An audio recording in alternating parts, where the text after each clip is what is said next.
இயேசு உங்களை நேசிக்கிறார். பிரியமானவர்களே, இந்த நாளில் ஆண்டவர் நம்மளோடு பேசும்படியாய் ஆண்டவர் நமக்கு கற்றுக் கொடுக்கக்கூடிய காரியங்களை இந்த வசனங்கள் வழியாய் ஆண்டவர் நம்மளோடு இடைபெறுகிறதை பார்ப்போம். அது சங்கீதங்களின் புஸ்தகம் 83வது சங்கீதம், ஆசாப்பின் சங்கீதமாகிய பாட்டு.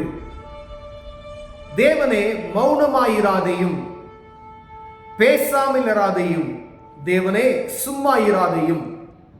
இதோ உம்முடைய சத்துருக்கள் கொந்தளித்து உம்முடைய பகைஞர் தலையெடுக்கிறார்கள். உமது ஜனத்துக்கு விரோதமாக வாயம் தந்திரங்களை யோசித்து உமது மறைவில் இருக்கிறவர்களுக்கு விரோதமாக ஆலோசனை பண்ணுகிறார்கள். அவர்கள் இனி ஒரு ஜாதியாய் இராமலும் இஸ்ரவேலின் பேர் இனி நினைக்கப்படாமலும் போவதற்காக அவர்களை அதம் பண்ணுவோம் வாருங்கள் என்கிறார்கள். இப்படி ஏதோமின் கூடாரத்தாரும் இஸ்மவேலரும் மோவாபியரும் ஆகாபியரும் கேபாலரும் அம்மோனியரும் அமலேக்கியரும் தீருவின் குடிகளோடும் கூடிய பெலிஸ்தரும் ஏக மன நிர்ணயமாய் ஆலோசனை செய்து உமக்கு விரோதமாய் ஒப்பந்தம் பண்ணி கொண்டிருக்கிறார்கள். அசிரியரும் அவரோட கூட கலந்து லோத்தின் புத்திரருக்கு புயபலமானார்கள். பிரியமானவர்களே, இந்த வசனம் இஸ்ரவேல் ஜனங்களுக்கு, கர்த்தருடைய பிள்ளைகளுக்கு விரோதமாய் பலமாய் எழும்பி நிற்கிறதை நாம் இதில் பார்க்க முடிகிறது. பிரியமானவர்களே, இந்த ஆசாப் சங்கீதமாகி இந்த பாட்டில் ஒரு ஜெபத்தை அவர் ஏறெடுக்கிறதை இதில் எழுதி வைக்கப்பட்டிருக்கிறது. ஆண்டவரே, மௌனமாயிராதையும் பேசாமல் இராதையும், தேவனை சும்மா இராதையும், என் ஜனங்கள் நெருக்கப்படுகிறார்கள், ஜனங்களுக்கு விரோதமாய் தந்திரமான ஆலோசனை நடக்கப்படுகிறது.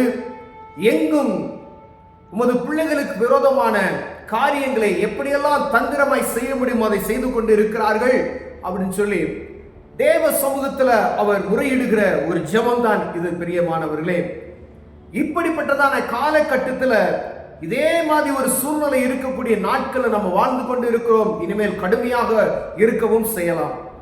ஆனால் ஆசாப் அங்கு ஜெபிக்கிற ஜெபம், ஆண்டவரே பிள்ளைகளுக்கு விரோதமாய் எழும்பி நெருக்கி கொண்டு இருக்கிறார்களே அப்படின்னு சொல்லிட்டு, மீதியானருக்கு செய்தது போலவும் கீசோன் எனும் ஆற்றண்டைக்கு எந்தோரிலே அழிக்கப்பட்டு நிலத்துக்கு எருவாய் போன சிசேரா யாபீன் என்பவர்களுக்கு செய்தது போலவும் அவர்களுக்கு செய்யும். எளிமையா முடிச்சுட்டார். ஆண்டவர் செஞ்சா அவர் மட்டும் இல்லாம ஆக்கிடுவார். ஆண்டவர் சமூகத்தில் ஜெபிப்பதற்கு ஆண்டவர் ஆட்களை தேடுகிறார். தேசம் எப்படி இருக்கிறது என்பதை உற்று நோக்கும்படியா நாம் அழைக்கப்படுகிறோம். உங்க பட்டணம் இருக்கிறது, உங்க தெரு இருக்கிறது, உங்க ஊர் இருக்கிறது, உங்க தேசம் இருக்கிறது, உங்க சபை இருக்கிறது, உங்க குடும்பம் இருக்கிறது, அப்படி என்று வைத்துக் கொள்வோம். அந்த சபைக்குள்ள, அந்த குடும்பத்திற்குள்ள, அந்த தெருவுக்குள்ள, அந்த மாவட்டத்துக்குள்ள, அந்த மாநிலத்துக்குள்ள, அந்த பஞ்சாயத்துக்குள்ள அங்கு காணப்படுகிற சூழ்நிலைகளை அறிந்து அங்கே என்ன சூழ்நிலை நடக்கிறது, தேவ பிள்ளைகளுக்கு விரோதமான காரியங்கள் ஏதும் உண்டாகிறதா அப்படி என்று பார்க்கும்படியாய் உங்களையும் என்னையும் ஆண்டவர் காவல்காரனாய் வைத்திருக்கிறார் என்பதை அறிந்து கொள்ளும். ஆசா பார்க்கிறார். எல்லா காரியத்தையும் பார்த்து ஆண்டவர் சமூகத்தில் அவர் முறையிடுகிறதை, அவர் போய் யுத்தம் பண்ண முடியாது, அவரால் ஒன்றும் செய்ய முடியாது.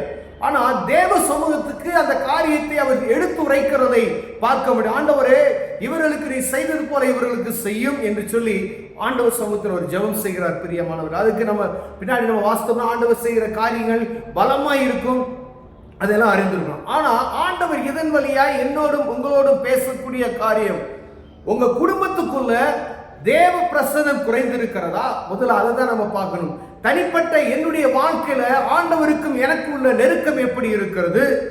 ஆண்டவருக்கும் எனக்கு உள்ள நெருக்கம் குறையப்பட்டு இருந்தால் அதில் சரி செய்யும்படியாக ஆண்டவர் விரும்புகிறார்.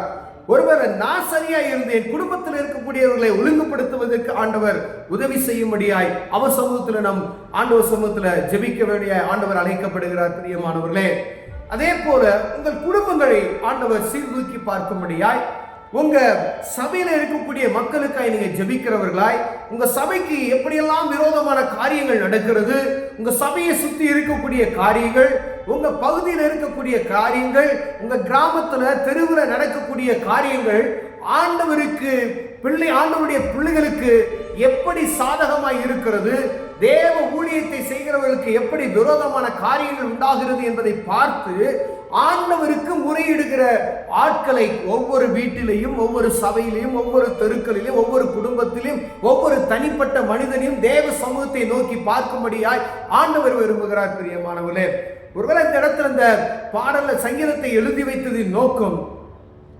எல்லா இஸ்ரவேல் ஜனங்களுக்கு பாருங்க, அதுல ஏகமா எல்லாரும் கூடிக்கொண்டார்கள். அநேக ஜனங்கள் ஒன்றாய் கூடி இவர்களுக்கு விரோதமாய் செயல்படுகிற காரியத்தை இதுல எழுதப்பட்டு இருக்கிறது. பாருங்க, ஆண்டவர் உடைய பிள்ளைகளுக்கு அவருடைய காரியங்களுக்கு பரிசுத்தமாய் வாழ்வதற்கு நீங்கள் செய்யக்கூடிய காரியங்களை சொன்னா எதிர்ப்பு தான் வரும். வீட்டுக்குள்ள வரும், வெளியில வரும். ஏன்னா அது இல்லாதபடி பரிசுத்தம் அந்த இடத்துல இருக்கு அப்படின்னு சொன்னா எந்த ஒரு காரியத்தை என்ன செய்ய முடியாது, செய்ய முடியாது. குடும்பத்துக்குள்ள பரிசுத்தத்தை நழுவி விட்டீர்கள் என்றால் ஆண்டவர் அசைவாடோ அந்த இடத்துல பாவத்துக்கான சூழ்நிலையை பிறக்காது. பிரியமே, உங்க தெருவுக்குள்ள தேவ பிரசனம் இருக்கும் ஐயா, அங்க பாவத்துக்கான காரியமே நடக்காது. உங்க சபைக்குள்ள எல்லாரும் பரிசுத்தமாய் வாழ்வோம் என்றால் அந்த இடத்துக்குள்ள பாவத்துக்கான வழியே அங்க இருக்காது. இப்ப ஆண்டவர் வல்லமை எடுத்து பயன்படுத்துவதற்கும் ஆண்டவர் நம்மளை ஒன்று கூடி ஆராதிப்பதற்கும் பெரிய காரியத்தை செய்ய வல்லமையுள்ளவராக இருக்கிறார். பிரியமானவரே, நம்மிட ஆண்டவர் இந்த நாள்ல சொல்லுகிறது, திறப்பில் நிற்கிற ஒருவனை காணோம் என்று அங்கலாய்த்த தேவன் உங்க பகுதியில் நடக்கக்கூடிய காரியத்துக்காய் நீங்கள் ஜெபிக்கிறீர்களா என்று பார்க்கும்படியாய் ஆண்டவர் உங்களோடும் என்னோடும் பேசுகிறார். ஒருவேளை டிவியில பார்க்கிறோம், நியூஸ்ல கேட்கிறோம், செய்தித்தாளில் பார்க்கிறோம், வாட்ஸ்அப்ல, யூடியூப்ல பலவிதமான காரியங்களை நம் காதுகளில் கேட்கிறோம். இந்த இடத்துல கர்த்தருடைய பிள்ளைகளுக்கு விரோதமாக இப்படி செய்தார்கள். கடந்த நாட்களில் தஞ்சாவூர் பட்டணத்துல ஊழியம் செய்த போனவர்கள் எல்லாம் பிடித்து ஸ்டேஷனுக்கு எடுத்துட்டுலாம் போனாங்க அப்படின்லாம் சொல்லி நம்ம யூடியூப்ல எல்லாம் வருது பாத்தீங்களா. அப்ப இவர்களுக்காய் நாம் ஜெபிக்கிறோமா? அப்ப தஞ்சாவூர்ல இருக்கக்கூடிய மக்கள் ஆண்டவருடைய காரியத்துக்கு விரோதமாய் இருக்கக்கூடியவர்களுக்கு அவர்களுக்காய் ஜெபிக்கிறவர்களாய் காணப்படுகிறோமா என்று பார்க்கும்படி அழைக்கப்படுகிறோம். பிரியமானவர்களே, ஏதோ எனக்கு கிடைத்தது போதும், நான் நல்லா வாழ்ந்தா போதும், இருந்தா போதும், அந்த அளவு மாத்திரம் அல்ல. ஞானம் போய் ஊழியம் செய்ய முடியாது ஐயா. ஊழியம் செய்ய போகிறவர்களுக்காக தேவ சமூகத்துல வீட்டுல ஒரு 5 நிமிஷம் உட்கார்ந்து தேவ சமூகத்துல என்னால போராட முடியும் என்று நீங்கள் ஜெபித்தீர்களா? ஆண்டவர்கிட்ட சொல்லுவினார். ஆண்டவர் உங்களை பயன்படுத்த வல்லமையுள்ளவராய் இருக்கிறார். 5 நிமிஷம் கொடுங்க. 5 நிமிஷம் கருத்தாய் உண்மையாய் 5 நிமிஷம் ஜெபம் பண்றதுல உண்மையா நீங்க ஜெபம் பண்ணுங்க. ஒவ்வொருவரும் உங்க குடும்பத்துக்காக, உங்க குடும்பத்துல இருக்கிறவங்க ஒவ்வொருவரும் 5 நிமிஷம் நீங்க பொருத்தனை பண்ணி ஜெபம் பண்ணுங்க. ஆண்டவரே, இந்த ஊழியத்துக்கா, இங்க நடக்கிற ஊழியத்துக்கா, எங்க வேணாலும் இருக்கட்டும், யார் வேணாலும் ஊழியம் செய்யட்டும், எல்லா துதிகன மகிமையில ஆண்டவருக்கு தான் உண்டாகும். பாருங்க, யாரையும் நாம் கெடுப்பதற்காக அல்ல, வானத்தையும் பூமி படைத்த தெய்வத்தை அறிவிப்பதன் ஒரே ஒரு நோக்கம், யாரும் கெட்டு போகாதபடி நித்திய ஜீவனை அடையும்படிக்கே அவர்களுக்கு இந்த வசனத்தை போதிக்கப்படுகிறது. பரலோகம் ஒன்று உண்டு என்பதை அவர்கள் அறிந்து கொள்ளும்படியாய், அந்த பரலோகத்துக்கு போவதற்கு ஒரே ஒரு வாசல் உண்டு, அது இயேசு கிறிஸ்து என்பதை அறிவிக்கும்படியாகவே ஆண்டவர் நம்மளை தெரிந்து கொண்டு இருக்கிறார். அதற்காகவே நம்மளை முன்குறித்தும் இருக்கிறார். நம்முடைய காரியம் குறைந்தபட்சம் அளவாவது தேவ சமூகத்துல பிறர் ஊழியம் செய்கிறவர்களுக்காக ஜெபிக்கிறோம். ஒருவேளை நீங்க ஊழியம் செய்தீங்க அப்படின்னா, நீங்க உங்களுடைய காரியத்தில், உங்க பகுதியில் நடக்கிற காரியத்தில் தேவ சமூகத்தை தெரியப்படுத்துவீர்கள் என்றால் ஆண்டவர் காரியங்களை வாய்க்க பண்ண செய்வார். மனிதர் கையில தயவு கிடைக்க செய்வார். பிரியமானவர்களே, பெரிய காரியத்தை செய்வார். கண்களை மூடுவோம், ஜெபம் செய்வோம். அன்பின் தகப்பன், இந்த அருமையான நாளுக்காய் ஸ்தோத்திரம். ஆண்டவரே, துறப்பு நிற்கும்படியாய் தேவனிகளை அழைத்திருக்கிறீர். இந்த வசனம் மூலம் எங்களோடு பேசினதுக்காய் ஸ்தோத்திரம். ஜெபிப்போம் ஆண்டவரே, பகுதிக்காய், தேசத்துக்காய், பட்டணத்துக்காய், கிராமத்துக்காய், ஆண்டவரே, தனிப்பட்ட ஒவ்வொரு மனிதருக்காய், குடும்பத்துக்காய் ஜெபிப்போம். இயேசுவின் நாமத்தில் பிதாவே, ஆமென்.